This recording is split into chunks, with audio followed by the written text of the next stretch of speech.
Welcome to the Game Plan Coaching Podcast. And my guest today needs no introduction, but I will introduce him. Russell Earnshaw, known to many as Rusty, is a world-class coach developer. He's from rugby, but has worked across many sports, supporting coaches at every level. He's been a huge influence on me and my career, and it was just a brilliant opportunity to get him onto the podcast to talk about coaching. Rusty always has a brilliant question to pose, reframing to offer, or just ideas that really light up the different ways you can approach your coaching. We talk about what makes a 10 out of 10 coach, coaching skills and expertise, and some brilliant nuggets of insight and ideas for coaches to hold on to and try out in their practice. So let's get into our conversation. Here is the brilliant Russell Earnshaw.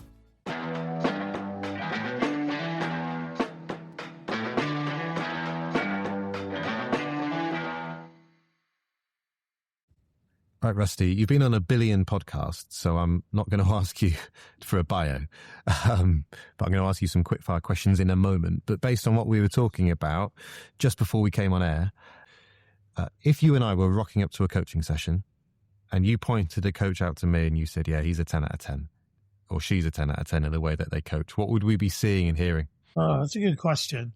It's a question I ask in interviews. If this was the best session I've ever seen you do, and the camera was just on you, it wasn't on anything else, what would I see, hear, feel? What type of things? In my world, well, 10 out of 10 you never get to, obviously, but you sometimes think you're there, don't you? And then, as someone said recently on a course, I still think I'm a 7, but 10's got further away. And I think that's how it often feels. What do I think?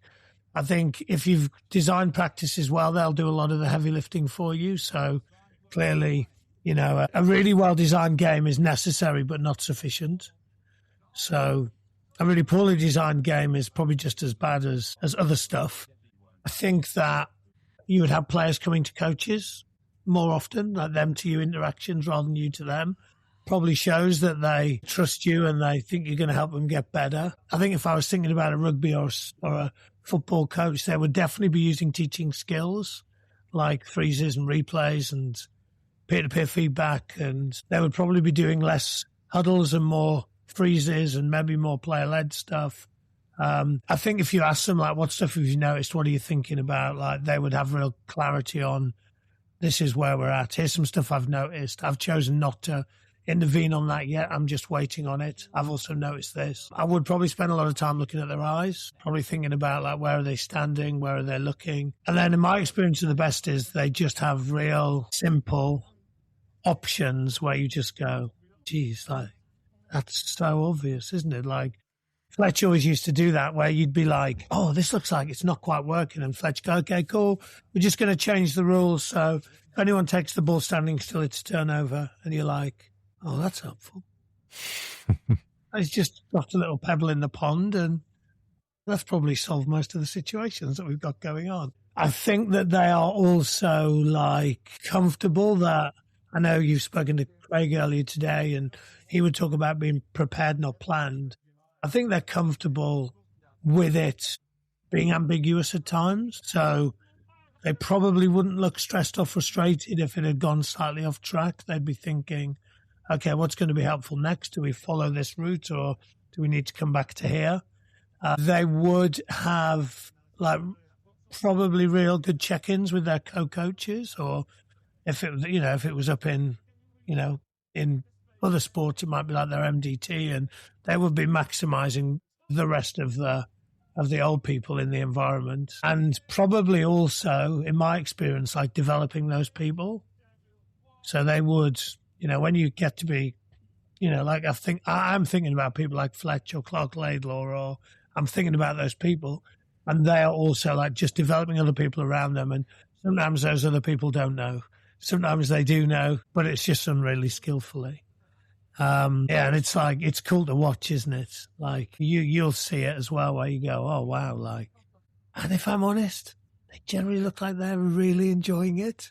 Yeah, how often do you go and see a coach and think, God, like, you're not enjoying this, and it's really obvious to everyone. And we all have these moments. It always reminds me of Sebra in the summer, like, we do 12 days of coaching, and it's tough. It's like 25,000, 30,000 steps a day. When you're my age, that's a lot of steps. It's cool. I get in the river in the morning, blah, blah, blah.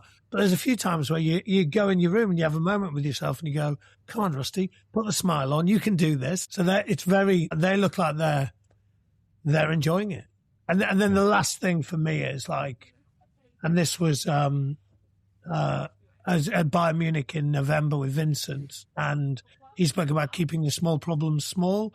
And so I think what he was trying to talk a lot about was like the timing of your interventions.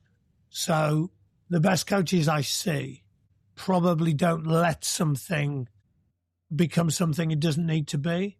So if I think about football or rugby, let's go rugby. So how many players have been playing for 10 years and they can't pass off their left hand? Like, with a good coach, that just wouldn't happen. Like, there's no way Wayne Smith or John Fletcher would allow you to get to 18 and can't pass one way. Or like, it's crazy to think about. They would have skillfully helped you with that. And so I guess the other thing is like, and there's certainly lots coming to my mind again now, but they're coaching individuals within a team session. They're seeing it through the eyes of the learner. They're going, this person currently, like, this is limiting their decision-making, their ability to be effective. And then, if that person doesn't know, then they're helping those people. That's quite a list. That's quite a list of things. Which is one of the reasons that with the Premier League at the moment, we're moving away from like a competency-based model to way more of an expertise-based model. So, and exactly that there isn't really a full list, is there? Because we haven't spoke about, they're integrating psychology really well as well. We haven't spoke about lots of other stuff. So kind of the stuff that's in my head and the stuff that me and Danny have like worked together around some of the Premier League stuff is just this. They're really good noticers. And, you know, as I've said, like they're making decisions. They're thinking, okay, what next? Like, okay, what if this happens? Okay, that individual over there, probably need to go and speak to them. Actually, I'm going to arrange for the striker to just have get some peer-to-peer feedback from the goalie because that's going to be helpful. And then so skillful interactions. And they have, in my view, the best coaches have just way more options. So they're good at noticing. I'm simplifying now. They're really good at noticing. They know where to look. And that might be, you know, you think about the things you used to look at versus the things you now look at. So you might have used to, when you first started coaching football, look at like the technical stuff a bit more. Whereas now you might look more intentionally like off the ball. What do people do when stuff goes wrong? How are they being like good teammates? Where are players actually looking? How are they communicating with each other? How are they solving problems? And so I think over time, a really good Doug Lemoff quote. I was in Vegas with Doug the other week at the socially awkward dinner that the two of us went to while 998 other people went out. And he spoke about, if you want to change what people do, change what they see. And so the best coaches are looking for the right stuff, right in inverted commas. Just elaborate on that, Rusty. If you change what people do, change what they see. What did Doug mean by that? Well, if you're currently not looking at players off the ball, you're probably not helping them. You know, if someone draws your attention to the fact that what are the players off the ball doing in terms of their communication? Like, what do you think their framework is to help them be good communicators off the ball? And then you're suddenly going, right, I didn't realize they weren't even communicating off the ball. Okay, the same, similar football first touch. Think ahead of where the ball's going to be. Look at the player who's about to receive. Have a look at what habits they have 3 seconds before the ball goes there. Lots of people would be like, when we first started coaching, we'd be like, oh, I hadn't even thought about that. Cool. Then you can like do something about that, can't you? If you start looking way more at like what happens to people when things go well or when things go less well, then you might be able to you're seeing some different stuff and you might actually start to coach some different stuff, mightn't you? Now, whether or not you have the skills to then help them with that is another question. But to change what people do, like change what they see first. Nice. Okay, I loved it. Got it. It's like so obvious. It really is. It really is. And like you said, I think it's important to highlight. This isn't like a checklist of things that coaches should work their way through. It's about developing their skill at this stuff.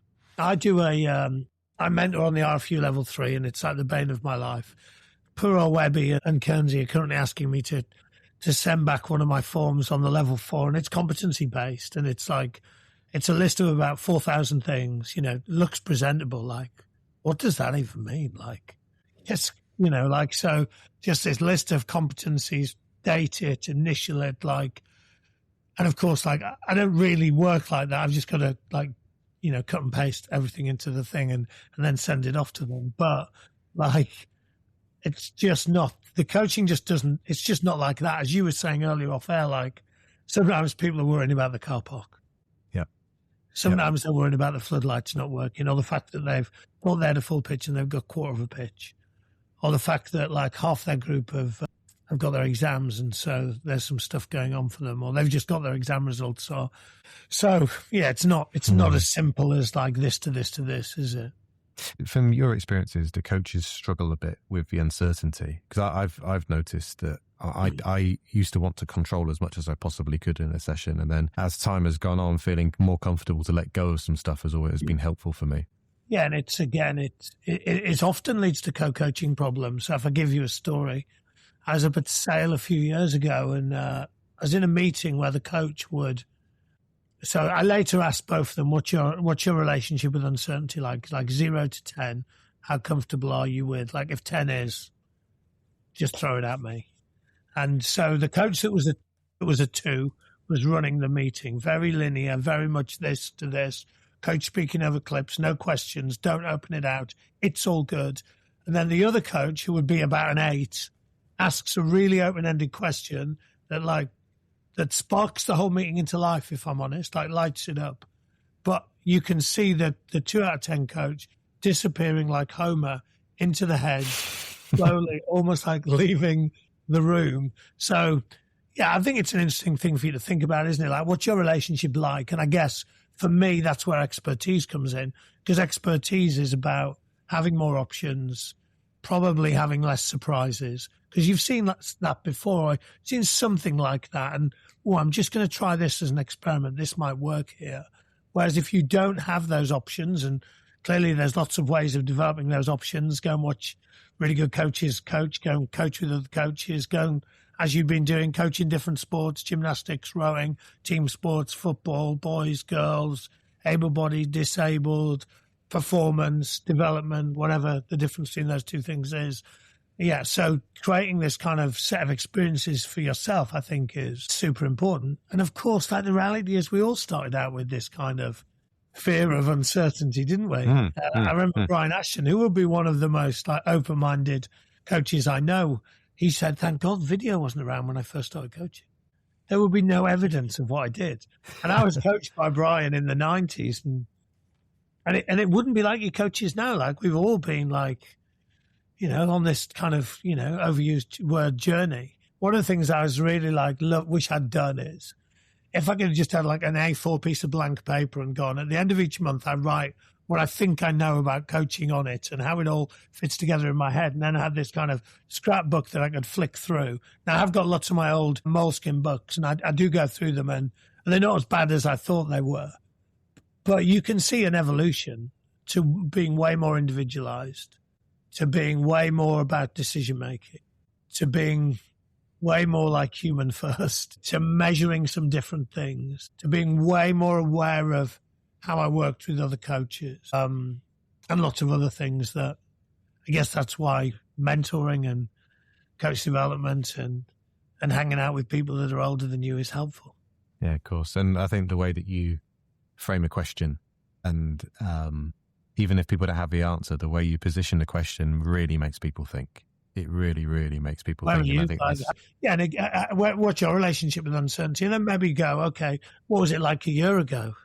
And then the other question might be like, if, you know, let's say you're a 7, like what would be the impact of you being an 8 or a 9? Like, how helpful would that be for like you and for the players? Because it's one of the reasons that lots of coaches are stressed. Where are you? Let's do 0 to 11 spinal tap. Where are you? I don't mind working with uncertainty. I'd say maybe an 8. Yeah, a strong 8. But that changes when things are going well and I feel uncertain, then I'm all right with it. When things are not going so well, then I probably feel less happy and I just want a bit of structure in my life. Yeah. So it's not fixed, is it? I remember doing a session at Bishop Stortford School, and there was loads of coaches watching, and I was thinking, am I allowed to swear on your pod? You can. Yeah, that's fine. Well, that's fine. So the outside of this session looks like a shit show. Like, I think I kind of know where we're going to get to in about 15, 20 minutes. And I haven't told anyone else. And if they're watching it now, they're thinking, this guy actually doesn't know what he's doing. He's like literally making this stuff up. And so for me, it sometimes changes. And again, coaching is a very public thing. And same as you, like I would be around people a lot and get watched coach a lot. And, you know, you want to be at your best. But it would change then as well, where I'm thinking, okay, I should have signposted to these people that it's going to start like this. It might feel a bit like this. So, yeah, it'll like context will change it, won't it? When you coach, you just sparked something in my head, but when you coach, do you feel like it has to be a performance or are you just being your authentic self? I'm being my authentic self. Something I've been thinking a lot about. We just done 4 days in USW in Cardiff with Premier League coaches around like a week in 48 hours. So I think I was saying to you, like, bring them in, 48 hours, press conference, meet the media, hire someone, fire someone, meet the MDT, first player meeting with the psychologist, sporting director, present, like upwards, all these types of situation. And one of the things that happened on day one with almost every coach was they almost became someone different, partly because they were having to think and problem solve. And so they were in their head a little bit and you kind of lost some of their personality. I do think it's interesting, like I'm on myself. There's times where I have to really work hard where I'm thinking that, and again, Bayern would be a good example. I did 20,000 steps on Friday morning before I went in just because I was wondered if some of the stuff Vincent had said to me the day before was warning me not to go back. Yes, sometimes you do go. And to be fair, I wore my trainers at Bayern. I would be barefoot or socks in most of the places, although Danny Newcombe did ask me to put my socks on the other day. So I'll be myself as much as I can be. I guess it's be yourself with skill, isn't it? And I do think personality is a really like important thing for you to think about. Like, who do I want to be as a coach? Like, if the kids or the grown-ups could give me 3 words, what would I really want them to say about me? Like, so yeah, I think that's important. And then it's like, it is really hard to do that as a coach. Like you get put in a pressure situation. You become an assistant coach for someone that thinks differently to you. Like you'll be the same as me. Like you're speaking to a lot of assistant coaches who are like, oh, I'm finding myself not being myself anymore. And this is tough. And like, do I want to navigate the politics? Or people that sometimes in football academies will be like, oh, I'm not sure. Like I agree with some of the stuff we're doing. And like, can I like be me and do this stuff? Yeah, those are the things I think coaches are wrestling with a lot of the time. And hopefully I'm pretty consistent. I think that's like I don't know, I felt it myself being an assistant coach. And I got on very well with the head coach. We're good friends now. But I felt even just being an assistant coach of a senior team, there was a script. This is the way you need to be because the title that you have. It reminds me of with England 20s, they used to rotate the coaches around. So they bring in coaches from clubs, and I won't mention the name of the coach, but he was the assistant coach. And then the minute he was the head coach, he just started walking around with his arms behind his back, like acting completely different and being less playful with the players as well. Like suddenly he's become like, oh, there needs to be this kind of barrier between us. No, I'm not saying there does or there doesn't, but I do think it's interesting. And I see it play out a lot when, clearly under pressure, clearly when you're an assistant coach and you've got some slightly different opinions to the head coach is pretty challenging.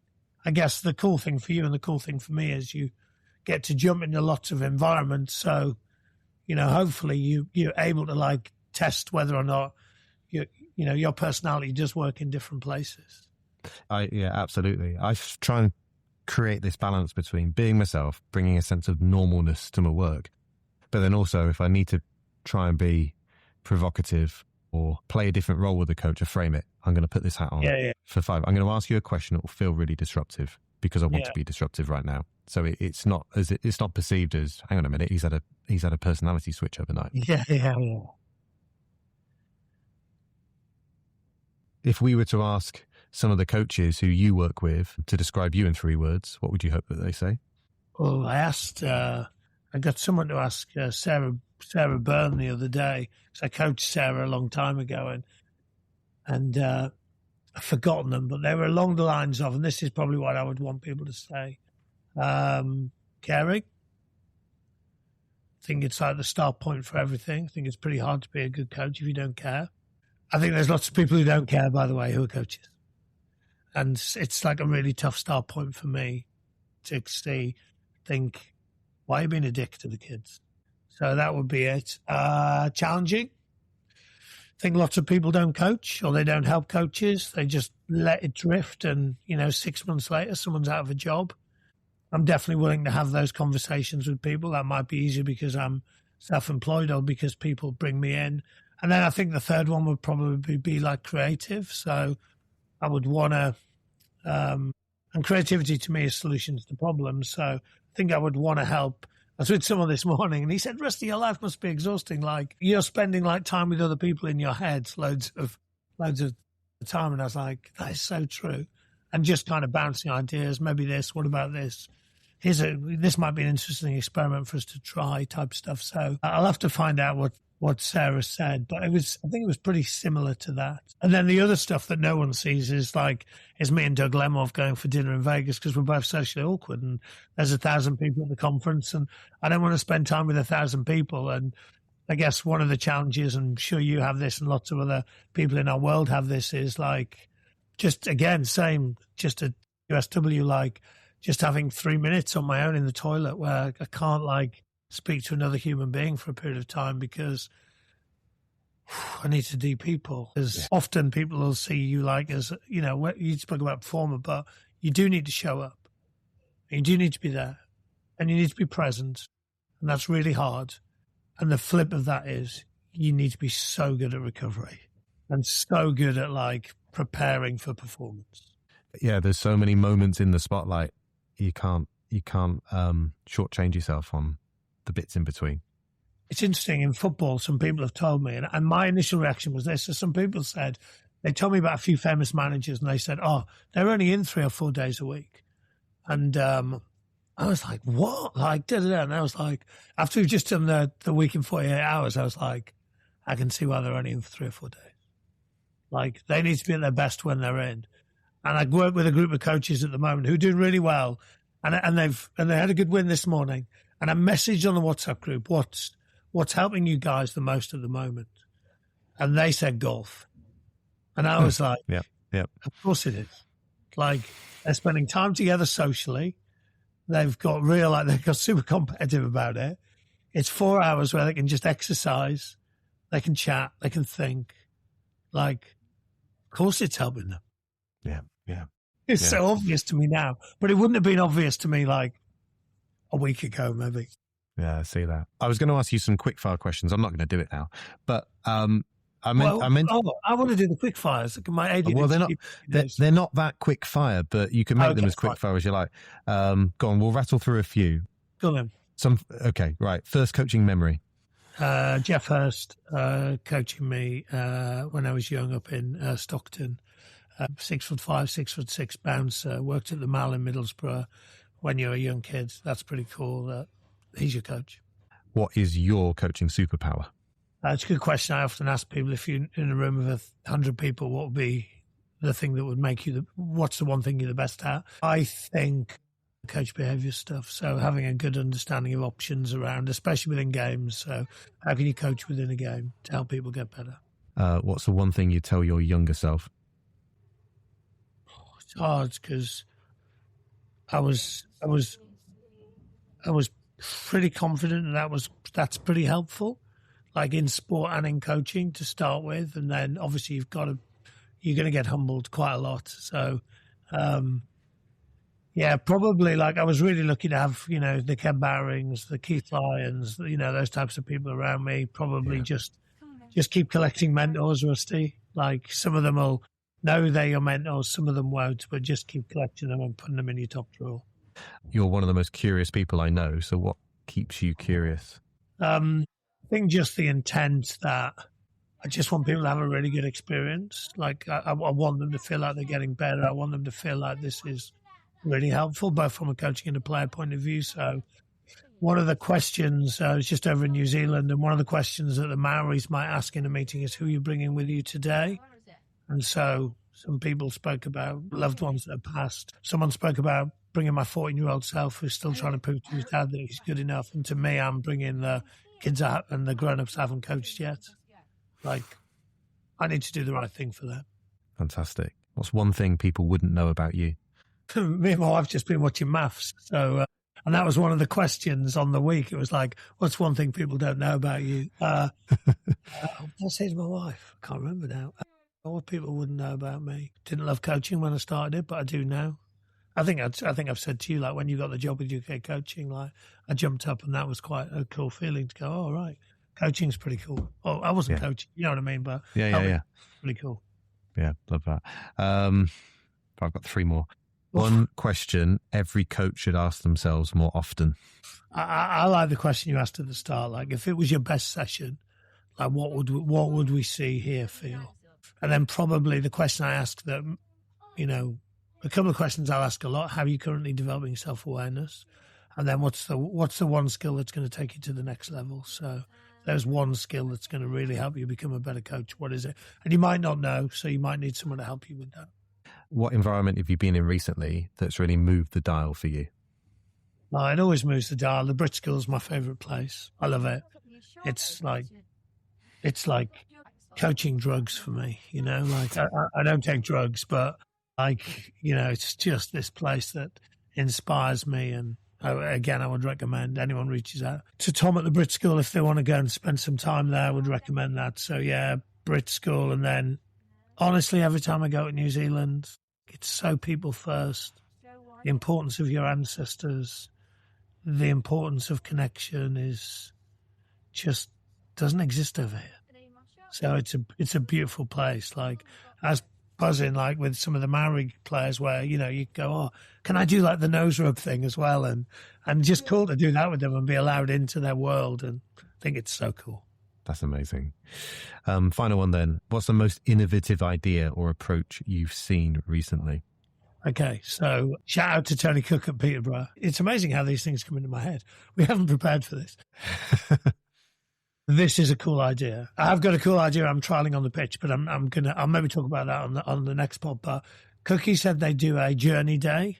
So all the coaches come in and collectively they coach the under 8s, the under 9s, the under 10s, the under 11s, the under 12s, all the way up.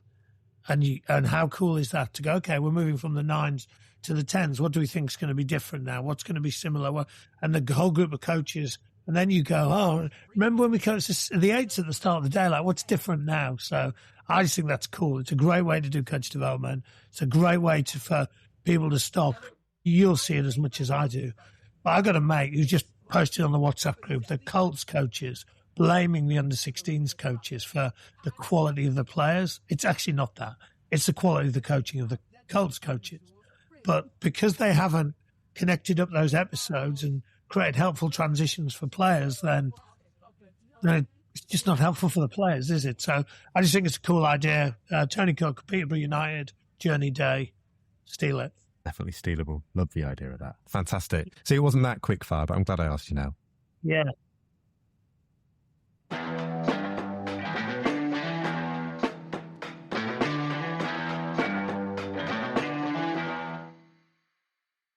Right. In every episode of this podcast, I ask guests to add something to our game plan, to this ever-growing shared playbook of ideas and memories and stories. What are you going to bring today, Rusty? What's been your favourite one so far? What's been I'm going to ask you to rank people. I can't remember them all at the same time. Alex Lascu talked about having some type of gigalometer, noticing the sound of your session. Martin Dighton talked about the benefits of recording yourself coach. He also said, stop coaching. Don't feel like you have to say something all the time and fill all the gaps. Richard Cheetham talked about play and creating moments just deliberately where people can just come and play, be themselves. So they're the ones that come to the front of my mind. I think my nudge is like, I love Roger Neyburn's book, Experts, talks about difference, you know, as you move from being a novice to a journeyman to being more of an expert. Like, you just see the world through the eyes of the learner. So maybe this. So this was the most impactful thing that happened to me when I was teaching, was that Mr. Bomer watched one kid in the lesson and wrote down every 2 minutes what the kid was doing. And it was a fairly sobering list of uninspiring moments for that child in Mr. Earnshaw's economics class. So even just that, just to go, okay, I'm actually going to pay attention to the experience of one kid, or I'm going to get someone else to do that, listening to Rusty, stood in a huddle listening to Rusty, watching Rusty demonstrate a left-handed pass, like whatever rubbish Rusty is currently doing in his coaching. So maybe that, just like spend that and then go, okay, how am I going to make sure that I'm noticing what's going on for everyone? Now, the reality of coaching to start is that we are way more in ourselves, aren't we? Where do the cones go? What am I doing? Okay, now I've got to tell them this, or I've got to keep an eye on the clock. And so that might involve a bit of co-coaching as well. But yeah, there's my nudge. Start with one and then work your way around the group and try and make it really good for everyone. Like that. What was the name of the book that you said? Experts by Roger Neyburn. Okay, that sounds like an interesting read. It's a brilliant read. It's a beautiful book. What was the headline that you took away from that? Just that, really. Experts are seeing the world through the eyes of the learner. He was a surgeon. You study your medical degree and then you get put in an A&E department and someone turns up with a gunshot wound and everything goes out the window, like you've read about it and stuff, and then you've got to put your hand in and you've got to feel it, and it's not like it's said in the book.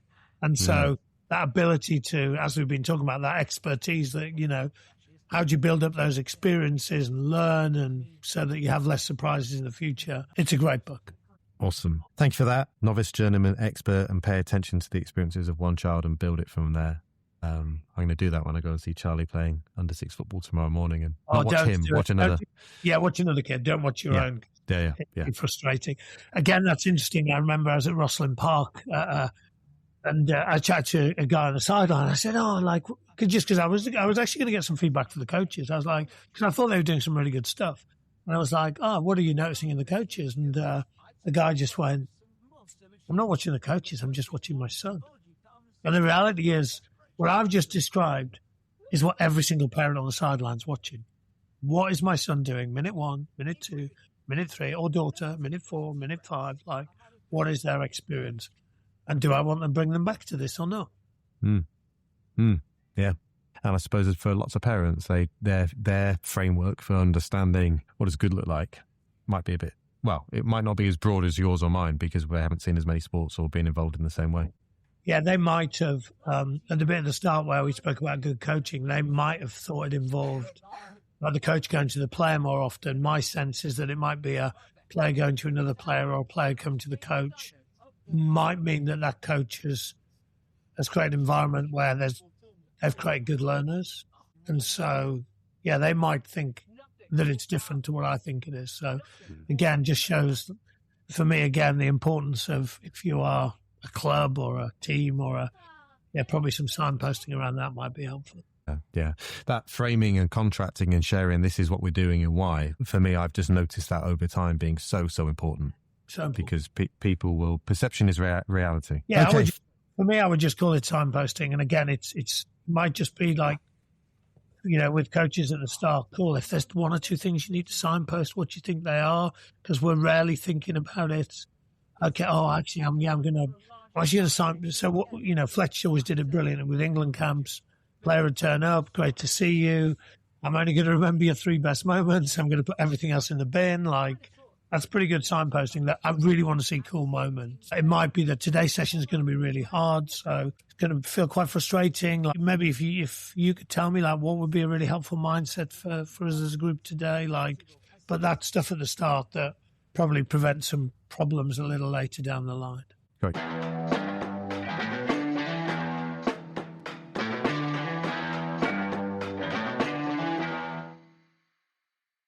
All right, let's wrap things up with some game-changing advice. Now, I always frame this in a way that coaches might pick it up and go and try it out in their practice. They might edit it because every context is different, or what you suggest might just be something that coaches reflect on and sit on for a while and experiment with at a later date. So we've covered loads of topics in the conversation, and we did start about like what does a great coach look like and sound like and feel like. But what's your advice to any coach listening to this?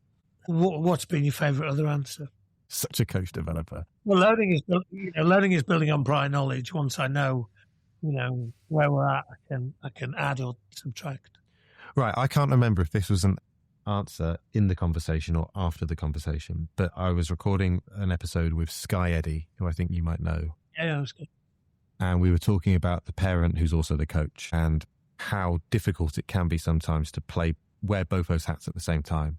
And she talked to me about rituals and creating a ritual with your child that signals I'm stepping from dad to coach or mum to coach. I'm still your mum or dad, but the coach hat is on top now. And then at the end of the session, we have a little ritual handshake, press up, whatever, and we move back. And I've tried it with my little boy when I've gone into his school, and it works an absolute treat. He gets it. So that's something I've picked up, tried out, and it seems to work for me. Oh, nice. Okay, now I get it. And that's cool. So rituals are obviously very important. I'm just going to go and make problems visible.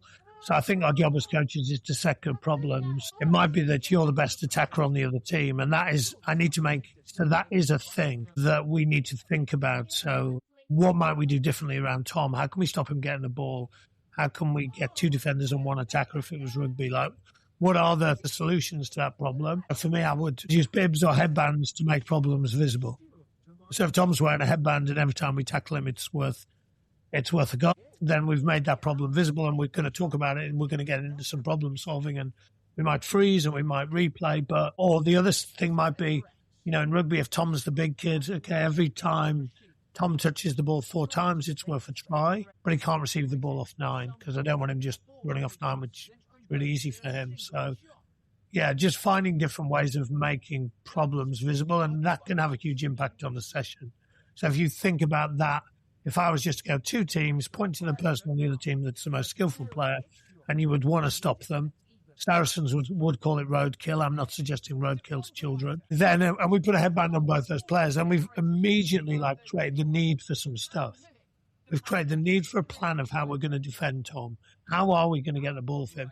We've also created the need for Tom to maybe add in some of the skills that he might need more of, like sharing the ball or thinking ahead or whatever it might be. So, again, go back to the simplification stuff that I spoke about with like Fletch or Danny Newcomb. They have very simple ways of editing a session. I'm going to call it editing a session. I actually like that. First time I've used that. And I think I like the idea of making the problems visible, partly because I won't forget about it as a coach, because that's quite common for Rusty, who's moved on to something else, but also to help signpost them and make them realise that it's an important part of the session. So, yeah, make problems visible. Nice. I really love that. And you've reminded me of something I picked up off you was a constraint or a challenge in a game around most dangerous player. And if this person scores a goal, it's worth 3, it's worth 4. And they wear a bib or a headband so they stand out. And there's a problem. It's obvious for the defending team where they need to spend their time, and it's obvious for that attacker how they think about the game. So there's a win for everybody in that. Like, linking to your point about, as a coach, not forgetting about stuff, I'm guilty of adding challenge here, challenge there, and it gets lost sometimes. It can be overcooked, but by making it visible, then it's a nice reminder for everyone. Yeah, it's definitely a reminder for me as well. I'm the same as you. I'm getting excitable about things, and then I'm like, oh my God, we've got so much going on. Can't remember any of it.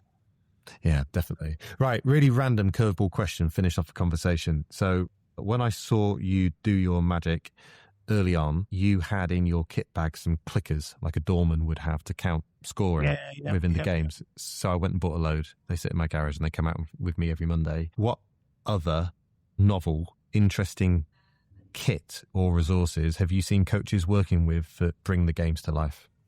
Yeah, good question. I mean, I like headbands. I always have a speaker on me wherever I go. It's the easiest way to create a pro-social space is to play music. I see people with dice. I enjoy that. I think some people are doing it really well, to start to get into stuff around risk and decision-making and all of that. And then I actually can't look beyond the whiteboards just because of neurodiversity, because of priming, because of checking in on, we set some challenges on the whiteboard. I just think there's so many, uses for it. Everyone, Tom's new to the team. I want everyone to put a cool word to describe Tom or something they've seen Tom do that's helpful. Just gives a real good place to put stuff, really. So, yeah, I mean, I don't know. I'm not sure a whiteboard's cool. However, I think it's really useful. And it's very useful. I don't know if you've had Sally on the pod, but Sally would speak about the importance of that and creating a space where people can have maybe time to think slow or, it's like it would be taking up the backseat of my car everywhere I go, a big whiteboard. Yeah.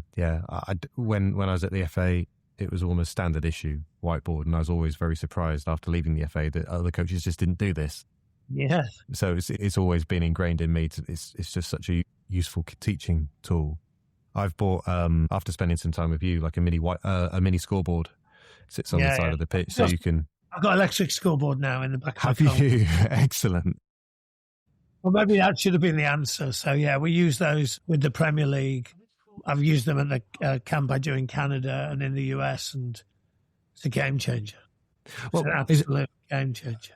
I think it was you said this to me, or Danny did, about score and time, like two huge things that have an impact on the game. I mean, I would say you can't coach decision making without score and time. It's very simple, and people will look a little bit weirdly at me, and then they'll be like, "Yeah, fair point." And I'm like, "Cool. What percentage of your training has score and time?" And that's the bit that I don't get. So the bit I don't get is the player playing against no one, a metal man or a cone. They don't quite know how that metal man or that cone are defending. And coaches have stuff to say, which I can't get my head around. I just don't. And they talk about decision making. I'm like, this is so far away from anything to do with decision making, quite frankly. There might be loads of reasons for that on why they're using mannequins. Yeah, no, I'm just being provocative. Yeah, however, I know. The reasons are often that the mannequins are there, but I'm not. I mean, I just wouldn't see that much use for a mannequin, if I'm honest. I would see it at free kicks, maybe with the goalies, just to help. But apart from that, I wouldn't use them. Yeah. I mean, England rugby put some stuff out where they were. So, when you receive the ball off 9 in rugby, two things are important. Your departure time is super important, and how close you get to the fire when you pass. You put a metal object there, you're actually coaching neither of those things, and they're really important things. And you've just wiped it all out. So, Danny's language around how much of the game are you rubbing out?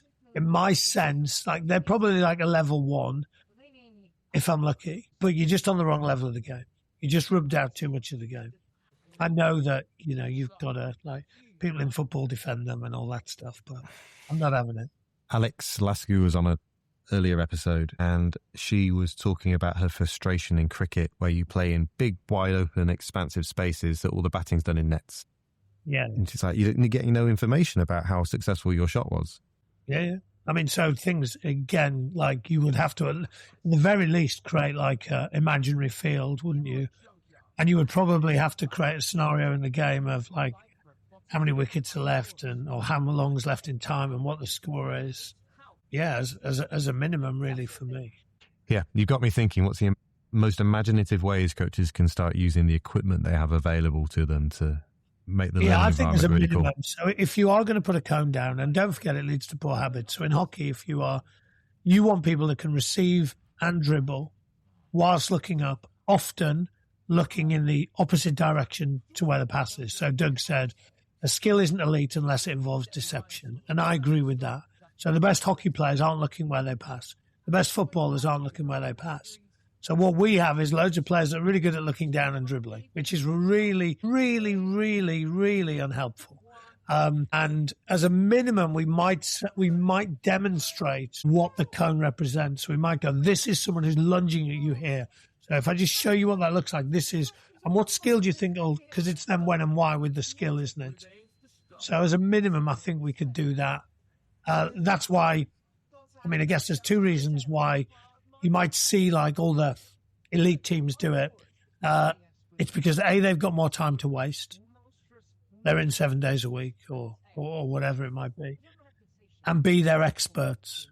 So the experts can imagine what that cone represents. And the thing I said, I've said this to a few people now. So I went to a lot of environments last year in lots of places around the world. And the most playful ones I went to, so the ones that did the most storytelling, the most theming, the most games-based learning, had the coolest scoring systems, were at two ends of the spectrum. So it was the little kids and it was the teams that are winning shit. It was teams it was multi-million pound teams. And the people in the middle are all wrestling with this stuff and not quite sure. And there's some people that are telling them that that's not how you coach. And like, it needs to be like this, and you need to drill them, and you need to do this. And my experience is that at two ends of the spectrum, like, that's where all the magic's happening, quite frankly. And the Brit School would be that. So the Brit School is, 95% industry ready, people going into a really tough industry. Like, it's a tough industry where you get told no quite a lot, and you've got to compete with lots of other people. And it, again, just some of the, I was there recently and I've like stolen some cool ideas. It was just so playful and like so obvious to me now as a coach developer. I'm like, oh, wow, that is cool. And the same, Bayern Munich, Hurricanes, like off the chart with this stuff. To see multi-million pound players going, can we just play one more game? Can we just play one more game? And see the S&C person looking at the GPS data and the head coach going, just ignore it. For God's sake, just ignore it. Some signals there about a quality coaching session. Oh, mate, honestly. Yeah. I was looking at, there's two lenses I look at a session through really is, would I want to be in it? And would I want that coach to coach my kids? Yeah. It's not pink and fluffy. It's like, would that session help my kids like fall in love with the sport and get better? Love that. Rusty, look, we'll leave the conversation there. Thank you so much for being a brilliant guest. It's always a pleasure to chat to you. Yeah, cheers, mate. Appreciate you. Thanks for listening to the Game Plan Coaching Podcast. If you enjoyed the episode, please follow the show and share it with a coach who might find it useful. I'd love to hear your feedback and any ideas you have for future guests. You can get in touch through the links in the show notes. Thanks again for listening, and go well in your next coaching session.